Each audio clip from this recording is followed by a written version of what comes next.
Bonjour chers téléspectateurs, donc vous êtes bien dans l'émission Jardinette avec Benjamin qui va vous proposer dorénavant une émission autour du jardinage agroécologique. Donc ce rendez-vous sera régulier et lors de ces émissions on va vous montrer différentes techniques qui vous permettront de faire du jardinage mais de manière tout à fait naturelle dans une dimension qui soit facile pour tout le monde. Donc je me présente, je m'appelle Olivier, j'ai 43 ans et je suis formateur, conseiller en agriculture depuis 20 ans maintenant. J'accompagne notamment un certain nombre de professionnels martiniquais et depuis 2012, j'ai monté une entreprise qui a pour objectif de donner les secrets d'un jardin réussi à tous ceux qui désirent justement avoir une activité qu'on peut réaliser d'ailleurs en famille, qui est très divertissante et qui permet de se reconnecter avec la nature.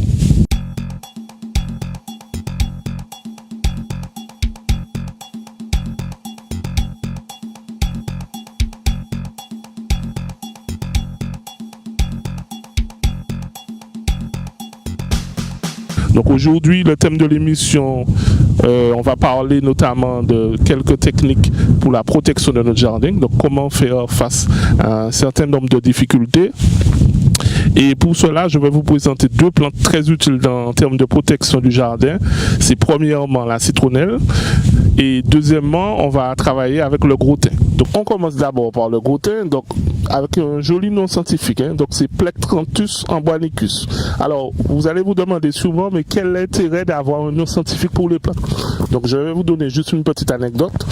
Lors d'une formation à Cuba en 2010, on a passé à peu près une demi-heure à discuter avec des ingénieurs cubains, justement, et autour d'une plante dont ils nous vantaient les mérites, sauf qu'on n'arrivait pas à savoir de quelle plante il s'agissait parce que l'interprète n'arrivait pas à nous faire savoir ce que c'était comme plante.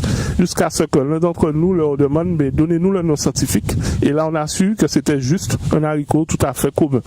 Donc, en fait, voilà à quoi ça sert, les noms scientifiques. Ça sert aux scientifiques, aux ingénieurs techniciens de tous les pays de se comprendre lorsqu'ils parlent d'une plante. Alors, pour revenir au gros thym, il a une origine asiatique à la base. Et aujourd'hui, la plante s'est propagée un peu dans tous les pays tropicaux, ce qui fait qu'on le retrouve notamment en Martinique. Donc en termes de reproduction, c'est une plante qui va se reproduire essentiellement par bouture. On verra ça dans un instant.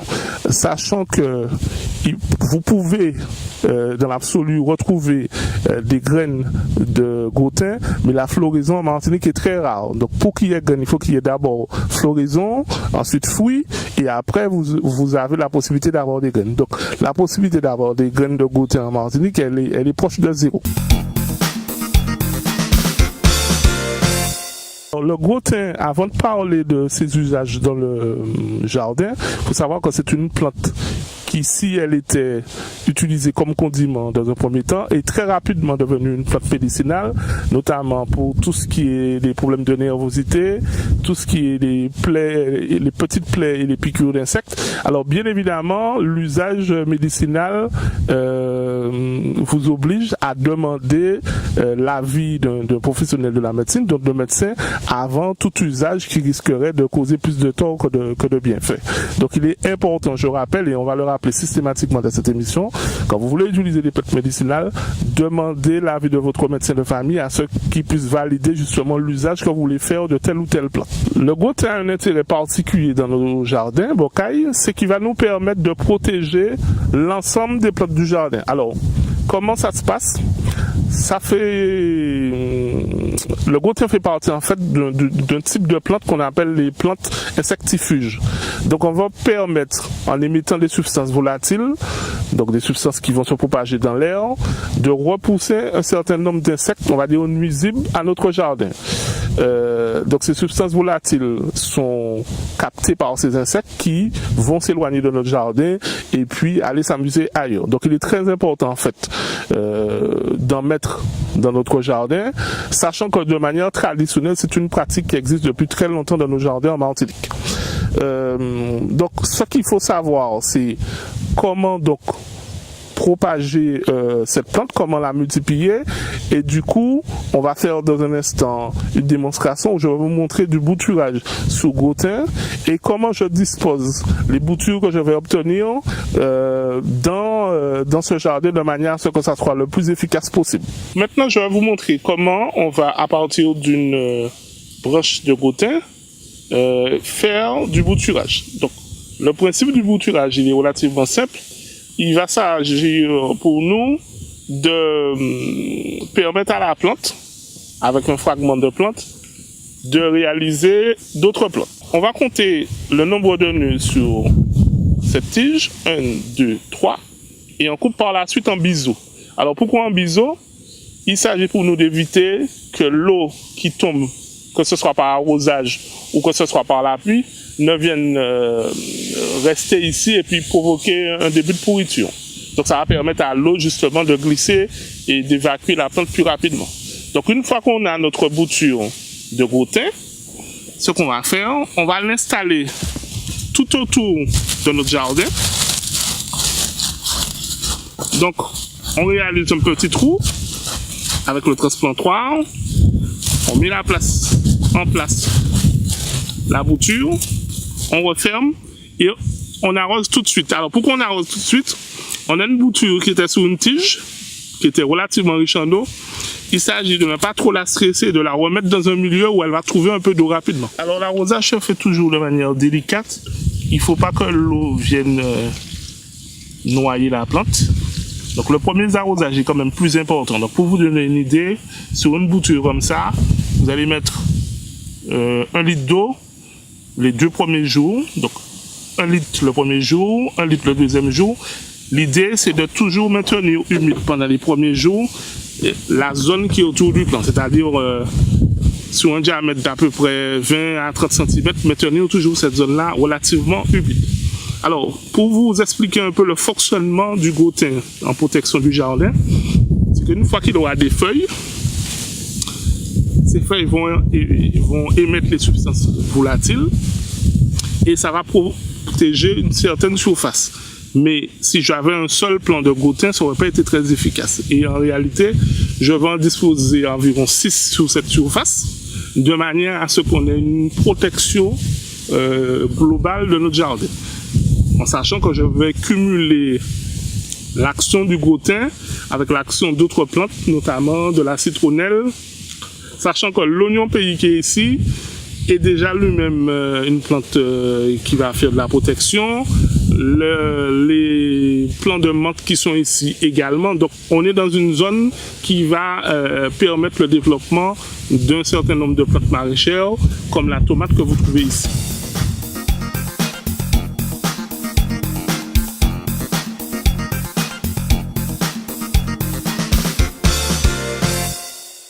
On poursuit notre installation de plants de bouture de gros-thym.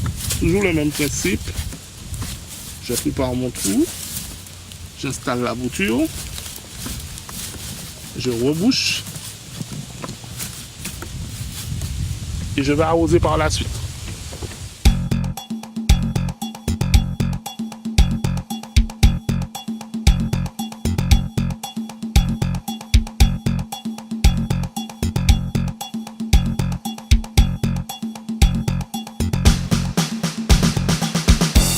Alors, bien faire attention au sens de plantation. Une bouture ne se plante pas à l'envers, c'est-à-dire que les racines de la plante étaient par ici, donc la bouture doit se planter de ce sens-là.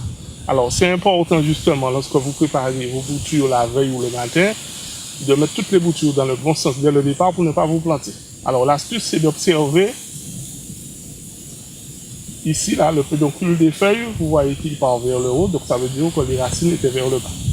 Ce sont des petites astuces que je vais vous apprendre au fur et à mesure.